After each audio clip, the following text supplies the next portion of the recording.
boy bands didn't. Five white males singing a song. That's like the boy bands of the '90s. I don't remember any boy bands of the '80s. We're trying to figure out what the wedding. There's a wedding song that I've heard it like however, half the weddings I've been to, they've had this as one of the songs, or as the key song at the key point in the wedding. And welcome to Progressive Soup. And wonder of wonders, we actually have some soup. Amazingly enough, it's almost like we planned it that way. Yes. So I'm David Stevenson, and Emily Volpentessa and I are co-hosts, and I can't see Emily on camera. That's okay. No, okay, there we go. Okay. It's our first show of the new year. So we got to look back at 2014, and everybody's complaining about it was a lousy year. Yeah. At least people that flew on that flew on Malaysian Airlines probably thought it was a pretty bad year. So let's start with that. What about these? You had the 3 crashes. Okay. You had the one that the plane just disappeared. Right. And you had the one that our good friend Kevin Gallagher probably talked about on his show as being stolen, that plane hijacked, taken somewhere. Yeah. The bodies, everybody on the plane murdered and refilled with sawdust or something, put back on the plane, and then crashed into Ukraine. Well, where would their bodies have gone? If they do you think they would have found them somewhere? I have to ask Kevin. Oh, okay. I don't know. You have to ask Kevin. I have no idea. Okay. And there was the recent one, which I guess is the most cheerful one of the 3, in that at least they found the plane and they found like a third of the bodies so far.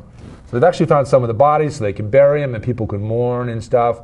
But didn't they say they lost communication at some point between the plane and traffic control? And the pilot wanted to take the plane higher up above some thunderstorms because there's some horrible thunderstorms going on. So the pilot asked permission to, and I guess he got it, to go up like 3,000 or 4,000 feet above the thunderstorms. And that's when they lost communication with them. Wow. And they eventually found the plane in relatively shallow waters. And they fished about, last count, like 40 or 50 bodies out of the ocean. Oh, wow. And a lot of the planes. So they'll find out what caused that to happen. Maybe they got struck by lightning. It could be. It could be. Kevin, what do you think? Yeah, let us know. Let us know, Kevin. We want to know. We want to hear what's going on with this flight. Inquiring minds want to know. That's right. So we're gonna. I don't know. I don't know about you, but I'm gonna have some. Oh, you want some more?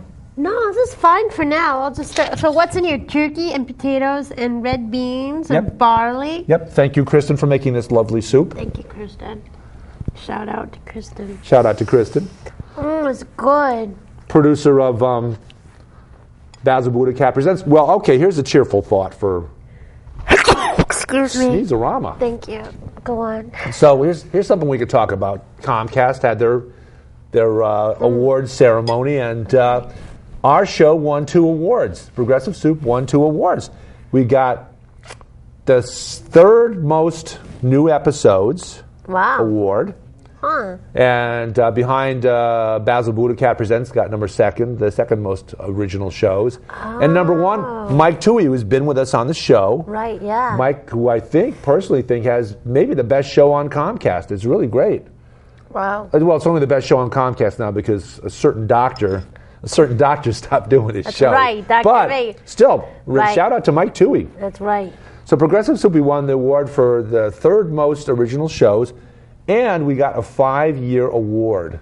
Because we've been on air for 5 years now. Wow. Amazingly enough, we've survived 5 years. We've had all kinds of. That's quite an accomplishment. Yeah, all kinds of personnel changes over the 5 years. Yeah. But me, I've been here through the whole thing. That's so. right. Well, tell me about the Elton John concert. Oh, okay, Elton John. The concert that we talked about on New Year's Day. That's right. The day after it happened. See, yeah, with Billy Joel. Oh, that's right. Yeah, well, okay. So Kristen and I were at the Elton John concert, and the first bit of surprise was that we're talking with the people behind us, who were from Miami, and they sprung it on us that unfortunately the concert that we claimed Billy Joel was at, Elton John's concert. Apparently, on New Year's Eve, Billy Joel was playing in Miami. Oh. So, just a slight mishap there.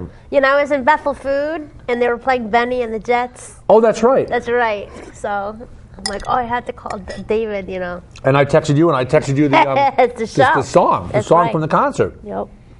And I also found out that Kristen had the iPhone with her, and she was taping the concert. Right. Because thankfully we didn't bring the camera with us, the regular camera. Wow. Because apparently at the Barclays Center in Brooklyn, and boo on them, you can't bring a camera in. Huh. Which is silly because you can use your phone anyway. What's the point? Exactly. What's the difference? Yeah. Kristen had a bottled water with her. A bottled water. It wasn't even open. It was a bottled water. I know. They made her throw it in the garbage. Yeah, I know. Why did they make her throw it in the garbage? Because they were selling bottled water at the Barclays Center for $5. Exactly.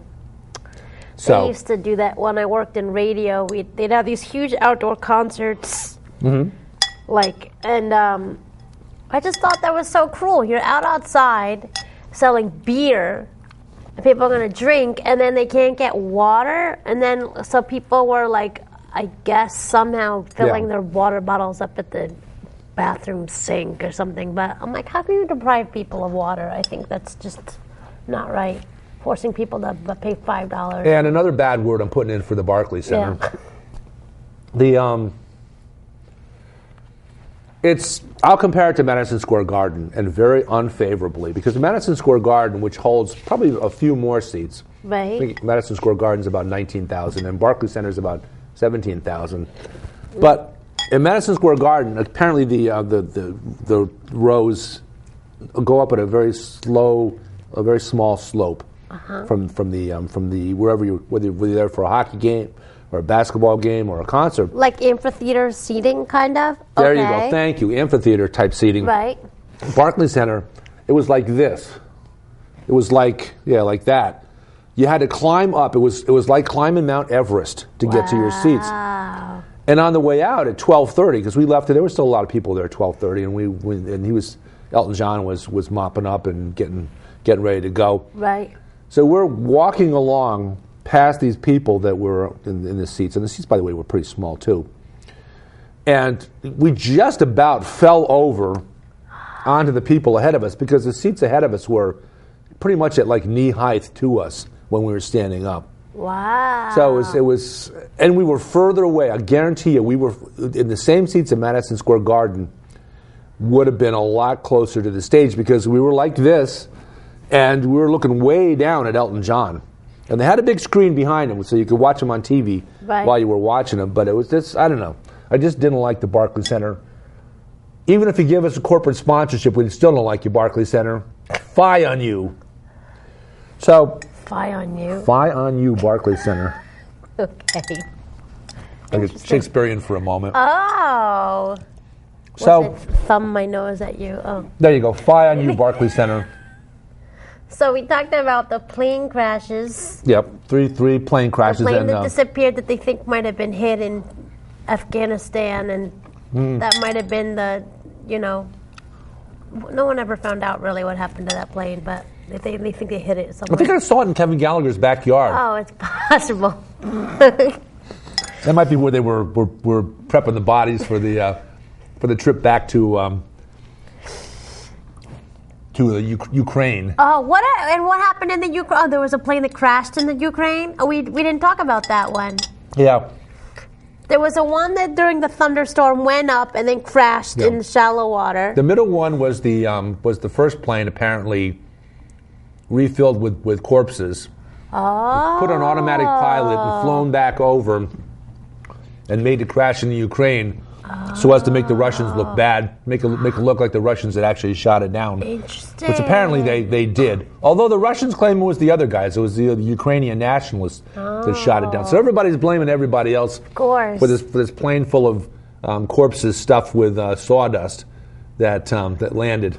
It looks like they went to an awful lot of trouble to stuff corpses with sawdust. Yeah, they could have used gold dust instead. Yeah. Made it worthwhile for somebody. Or get like all those corpses from the bodies exhibit, those that they have in South Street Seaport. Oh, the Chinese one? Yeah, exactly. Oh, where they have the old skin peeled away? Yeah. Bodies in motion or something like that? It's really Oh, I've been to that years ago. I went to that years ago, and there's one in Washington too. They have the same thing in Washington. They all look Asian, but they're not exactly sure where they come from. And then they claim that they're like all the people that died naturally. But my sister, she's just studied. You know, she's a fashion designer, and she brought her students because she teaches at Parsons to see the exhibit. And I saw the bodies exhibit when I was in massage school, but I guess apparently fashion designers study the human form for designing clothes. But she said she was really creeped out by it. I wasn't really that creeped out by it, but when she pointed it out, she said they don't look like people who died from natural causes. Like they're all sinewy and muscular, and like they looked like they could have been pretty healthy when they died. And like they were tense when they were like they were skinned alive, sort of. Yeah, I know. Well, that's what the Chinese do with their enemies. No. I have to get John Kasumi on the phone and ask him, because John Kasumi could probably shed some light on that. John Kasumi, I don't think you've ever met him. No, I don't think I have. But he's been on Progressive Soup 4 or 5 or 6 times. He's head of the Chinese, the group that's trying to overthrow the Chinese government. Right. So you were saying that you and Kristen saw the interview, the controversial new movie that came out. Yeah, we did. Tell us about that. Well, it takes place in North Korea. Well, it starts off with, and I don't want to spoil it for you folks that haven't taken the time or the $5.99 to get it to download it onto your computer and watch it as many times as you want to in 48 hours. Shame on you. It's a good movie. 2 guys. James Franco plays a talk show host. And Seth Rogen, I think. Seth Rogen is his producer. All right. And it's one of those seedy talk show hosts. It's one of those gotcha kind of talk show hosts. Talk shows.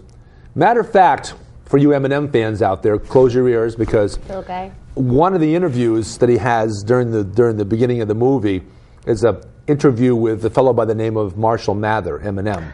Oh. And in the interview, and it's the real Marshall Mather, it's the real guy in the movie. Okay. And he discloses that he's in fact a homosexual. Marshall Mather? Wow. He says there's all kinds of clues. You missed all the clues that I've been dropping breadcrumbs all along my entire career. So yeah. And of course the studio goes wild because they've got this scoop on every other show. Wow. The scoop about Marshall Mather or Eminem is a gay. Huh. So and it turns out that this show this sleazy show is very popular and very well regarded by Kim Jong-un. The current president of North Korea. Right, yeah. Leader of And they do a reach out to try to get an exclusive interview with Kim Jong-un when they find out that he loves their show. Right. Well, as soon as they get the interview, in steps the CIA, who wants to send them on a mission to North Korea, not to do the interview, but to kill Kim Jong-un. Interesting. And you probably know this from the clip, so you know what this is about. So I'm not telling you anything. Yeah. Although there's one clip that they left out of the previews, and it was something a bit racy, something about Miley Cyrus. Oh. And he makes a reference to an interview that he did with Miley Cyrus, which I guess probably never took place, where they discussed something called a camel toe. Oh. And something called a moose knuckle. Oh. And he went like this to indicate what a camel toe and a moose knuckle are. And James Franco? Yeah. Oh, yeah. Or Kim Jong-un. Okay. Yeah, well, Kim Jong-un, because he's seen every show. Oh, okay. So he makes a reference to that in the movie too. Anyway, so they go to North Korea, and they're supposed to be on a mission for the CIA to assassinate Kim Jong-un, but to kill him in a way that that they won't get caught. They're not going to shoot him. But of course. Franco wants to just take along a gun and blow his brains out. Of course. But then, they want them to come out alive, and they don't want any complicity on the part of the CIA. So anyway, so it's a pretty good movie. It's good.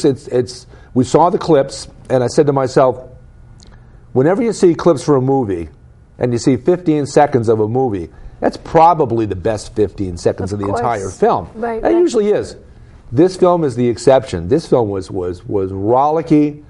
It was fun-loving. It was wild. It was crazy, start to finish. Wow. And they even sort of portrayed Kim Jong-un almost, not a positive way, but a very humane way, with references to that his father, Kim Jong-il, not to be confused with mentally ill, like David Letterman, I'll give him credit for that one, that he had been beaten verbally by his father, he and his brothers, and told that any young men that drink daiquiris, they're probably going to grow up to be like Eminem. Interesting. So why do you think it was they didn't want to distribute it in this country? I mean, Danbury didn't have it. You had to go to Hartford or Waterbury. I think. First of all, they pulled it from everywhere because of the threats, and that was a bad move. And President Obama really laid into him about that. I know, exactly. Come on, join us. Oh. Come on, got a seat here for you. The microphone will pick you up. Our shy producer. That's right. Yeah, he'll be back. He'll be back.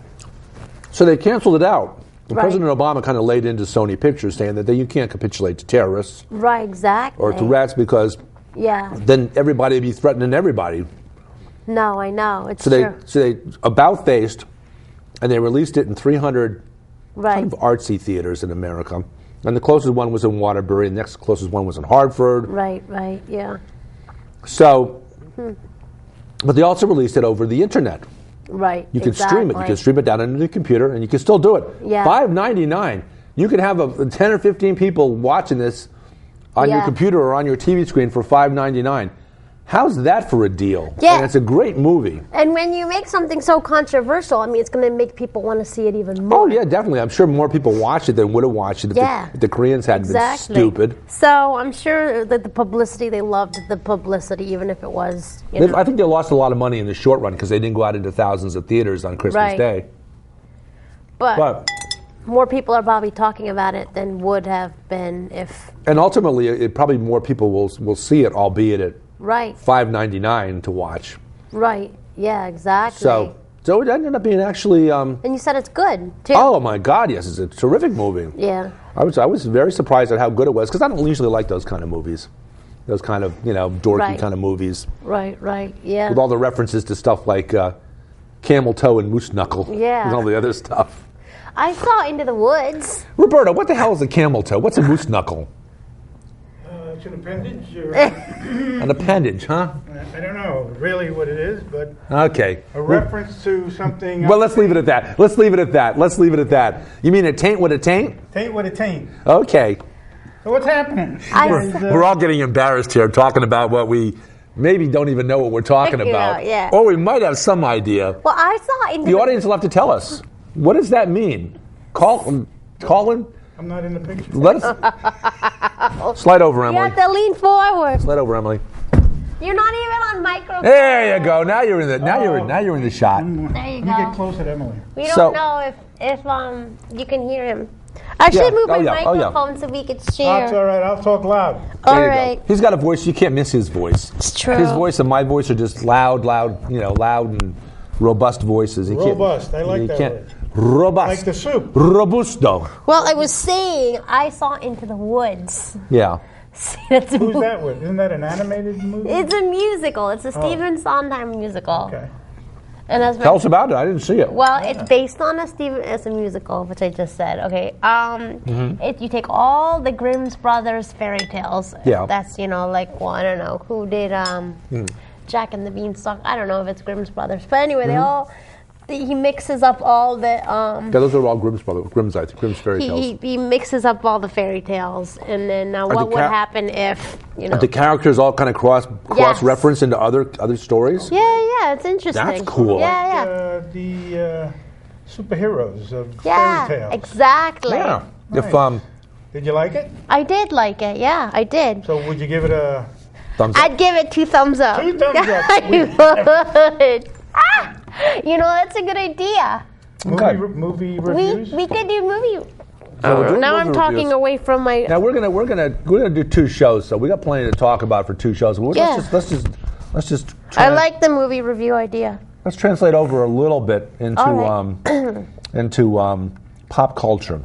All right. Because I don't know much about pop culture myself. I mean, I saw Elton John play on New Year's Eve. Yeah. And other than that, I saw a lot of musical acts that were on the Colbert Report, and they had some really good acts, including Tony Bennett. a fellow by the name of Tony Bennett. And Lady and Gaga. a gal by the name of Lady Gaga. Yep. And she's got a voice. My God, I love her voice. Yeah. She has got a beautiful voice. And Tony Bennett's starting to, lose a little bit. Yeah, but well, he's he's got in the his 80s. he's got the Yeah. persona though. He's So got charisma. he's got it, and they were very good together doing a show, doing a song on Colbert, and he's got to have the album out. And Yep. And then they're playing at the Oakdale Theater in Wallingford on June 29th. June 29th. Mark your calendars. That's right, the day before my birthday. Oh, that's right. Yeah. See? So somebody here's politicking for some tickets. Some tickets. So somebody's going to take told this my- young lady That's right. to see Tony Bennett and Lady Gaga. My dad. Oh, your dad. Okay. They're like $100 a ticket. So I said, listen, it's okay. I mean, I've seen them twice already, so. And they're probably Yeah. pretty good seats there. Probably a lot better than the darn Barclays Center. Yeah, although the Ives Center, oh my gosh, that was amazing because the Ives Center is so small and intimate. Like, I love the Ives Center. I was like 6 rows away from him. I mean, you could practically Reach out and touch touch him. him? Practically. Oh, I Is that the one with know. the where you can sit on the picnic grounds? Yeah. Oh, yeah, I was get tickets and sit in the picnic, have a picnic. It was he did an event to raise money for after Newtown, the shootings. It was like okay. Nice. benefit. Nice. He purposely left out like 20 seats empty, and then when people said, symbolic. symbolic to these are the people that That we lost. These are that the we kids. lost. Yeah. And in a small venue, you could really miss 20 seats. Yeah. Yeah, it's pretty obvious Yeah, I that think there's I'll- 20 seats, and that's Yep. So he really rallied, a bunch of his show business friends, against, for gun control. Yeah. So it sounds like we're going to segue into exactly. politics here. Not very far. Tell us about Roberto. Tell us about politics. Give us the year in review in politics. politics, the year in review. Yeah, we had a lot of elections this year. What can we say other than that the Democrats got their bleep knocked out of them and Not here in Connecticut. Not here in Connecticut. well, overall.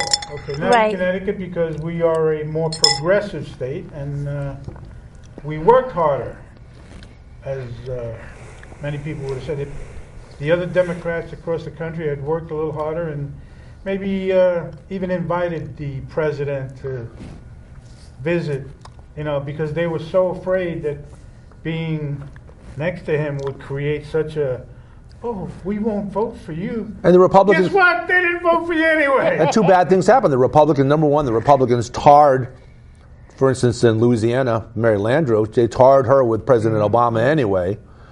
What do you mean by tarred? Well, they painted her in the. No, she's just an Obama acolyte. They said it anyway. We got 5. And Okay.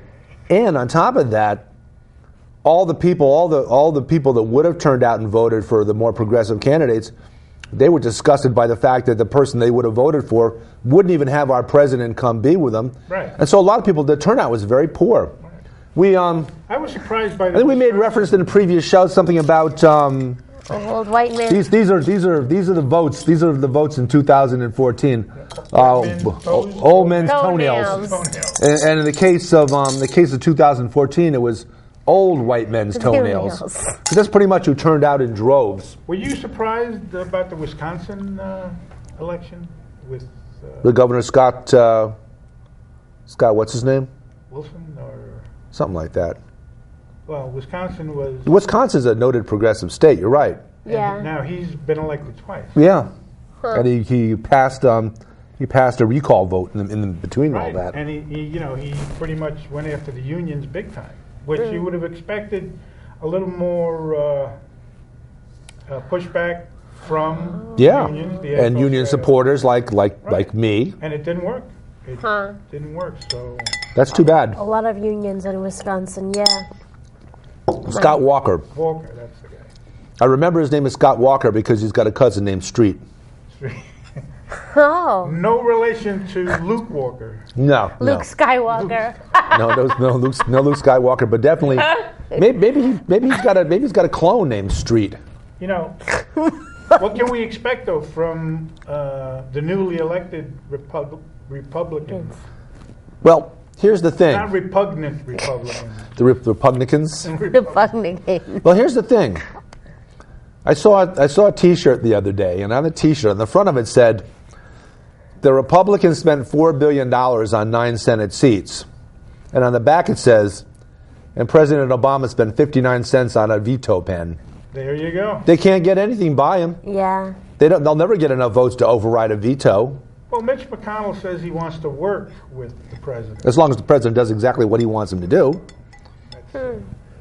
Who's Mitch McConnell?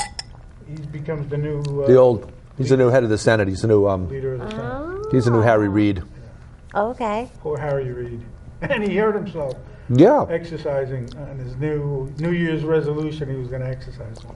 Oh. And he off fell off his bicycle.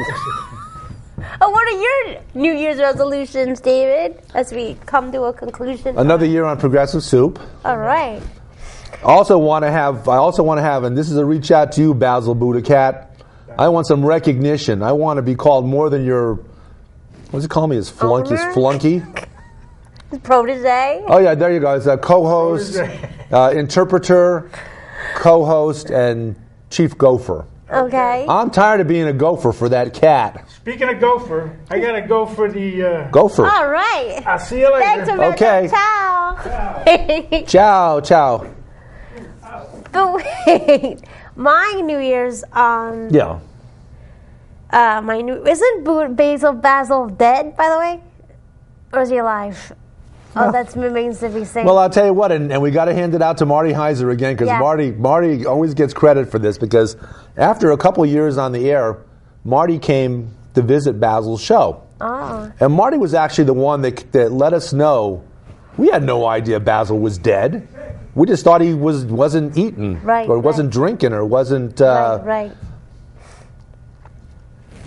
But Marty was the one that came on the show and announced to us that Basil Budakat wasn't alive anymore. And how did Marty figure this out? Well, this is how he figured it out. He went to Pet Basil and got a paper cut. Oh, ouch. So then that's when he figured it out, and we didn't know. And we just thought that Basil was sort of hanging around in the same spot on the table, and let's say was kind of thin, and the back of him was kind of prematurely bald. Okay. Thank you. Thanks for for watching joining Progressive us. Soup.